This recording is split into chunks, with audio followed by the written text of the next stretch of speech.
Hello, everyone. My name is Richard Jones, Editorial Director at Devex, and I'm delighted to be joined today by Lina Walker, who's Senior Vice President of Global Thought Leadership at AARP. Lina, welcome. Thank you very much, Richard. Thank you for this opportunity, and welcome to everybody who's listening in today. Now, AARP, for those who don't know, it's a non-profit, it's a non-partisan organization with a mission to empower people to choose how they live as they age. And today we're really digging into AARP's global conference that'll be held on Wednesday, October the 25th in Washington, D.C., and of course online around the world. So perhaps we could begin by setting the scene for our audience. I understand this is the 5th edition now of the conference, and the focus this year is on aging as a global trend that affects both low and middle income countries as well as high income countries. So could you tell us a little bit more about why this theme was chosen for this year's conference? Absolutely. Thank you so much for that question. I'll start by saying some of your readership may be aware of AARP's work in the United States to support older persons. And it may surprise some of you that AARP actually has a very long history of international engagement, going back all the way to the time of our founder, Dr. Ethel Percy Andrus. Now, she believed that what we do for all. And since the early 1960s, AARP has worked with partners abroad to advance our social mission and to support older persons everywhere to exchange learnings and innovations. Now, in the past few years, we focused our learning journey in countries where the population was aging the fastest. We traveled to Japan, to Singapore, the Netherlands, and New Zealand. We learned about how they're planning and supporting their economies with an aging population. But until now, aging populations have mostly been in high-income countries, and most people tend to think of these countries when the topic comes up. But of course, it's not just about the here and now. And we also need to think about the future and what that holds. The AARP has a signature initiative that we call the Aging Readiness and Competitive Initiative. It's this multi-year research collaborative with Economist Inc. And through that work, we've uncovered important insights on global trends in population aging. And what has become evidently clear from our most recent report, and let me say we fondly shorten that report and call it the AARP report. So from our most recent AARP 4.0 report, we've learned that populations around the world are aging and aging quickly. By 2050, which is less than 30 years from now, 80% of the world's population will be 65 years and older, and they will live in lower and middle income countries. And in the decades to come, they will be the most fastest growing population that will be aging in lower and middle income countries. Now, intuitively, that makes sense. People living in these countries today have younger populations. But with falling birth rates, the demographic shift is inevitable. So this is why AARP is raising the flag. It is imperative that leaders and policymakers in regions around the world equip themselves to meet the needs of their growing aging population. And in fact, the purpose of our annual conference is to be a platform for exchange and to catalyze action. So this year, we want to spotlight these aging trends and to urge action. Aging is an issue that touches every part of society.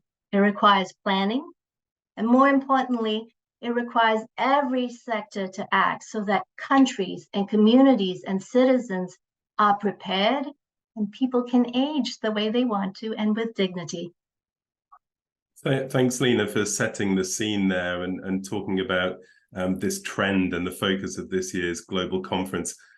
Perhaps I could ask you what attendees and those following along online around the world might expect from this edition of the conference.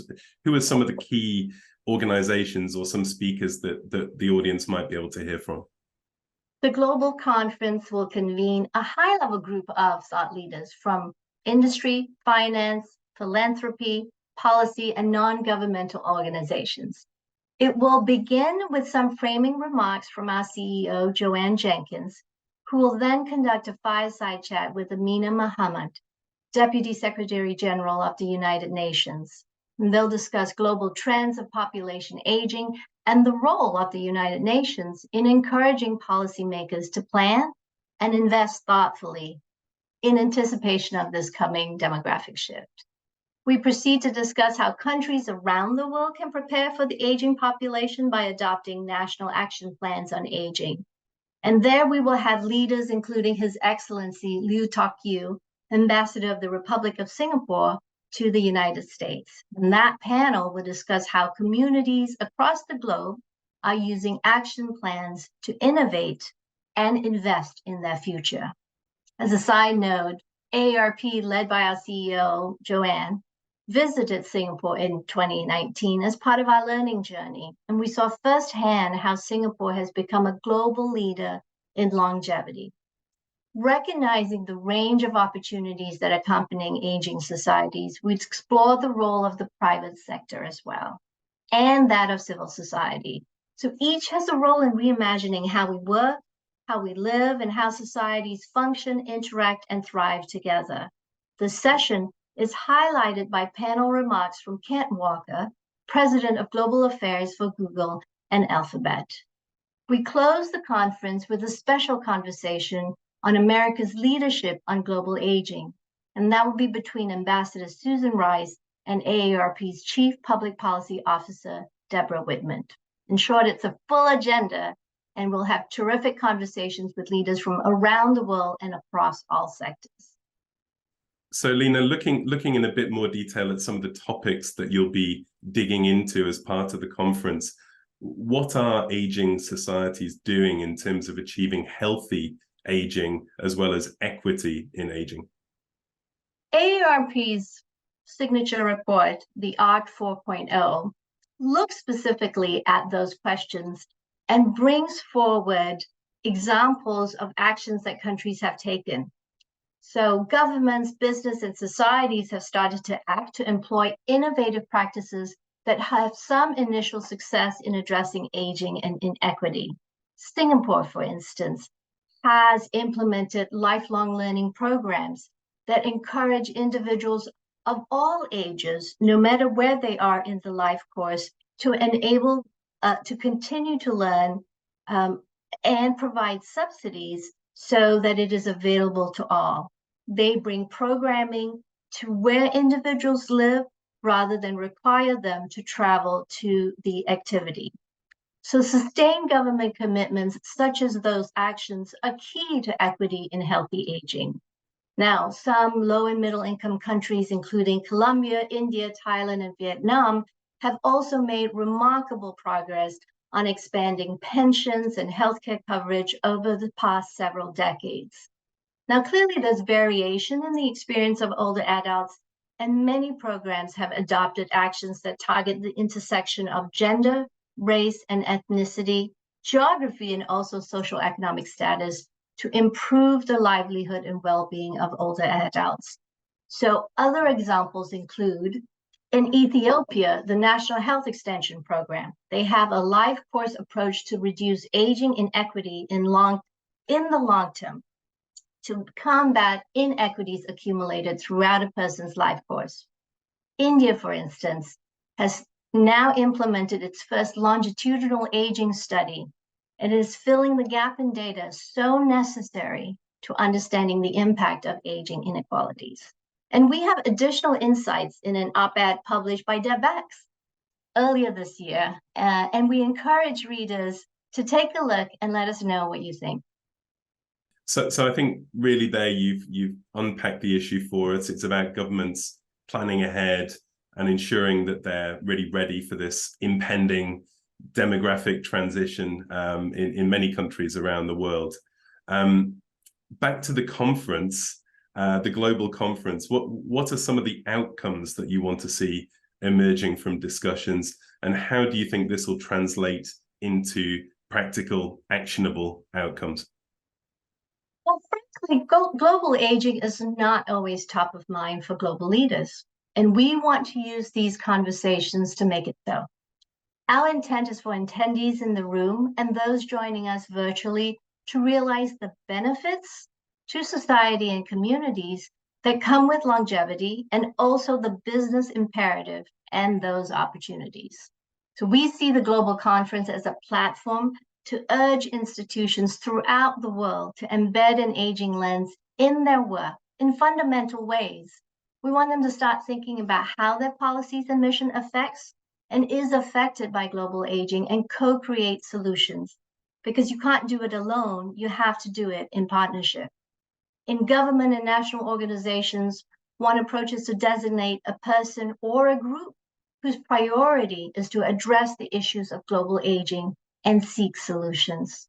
We hope that the missions of international development organizations and financial institutions are informed by global aging trends, and their activities and investment drive towards positive aging, and similarly for private sector and philanthropic organizations. That's great, Lina. Thanks. And perhaps finally, a reminder to our audience, how would you recommend that they join AARP at the global conference? How can they register? And do you have any final words or final calls to action to the Devex audience here today? Well, so let me remind you of the date and the time and the place for the conference. It will be October 25th from 9 a.m. to 1 p.m. Eastern Standard Time. It will be a hybrid format, and the in-person meeting will be in Washington, D.C.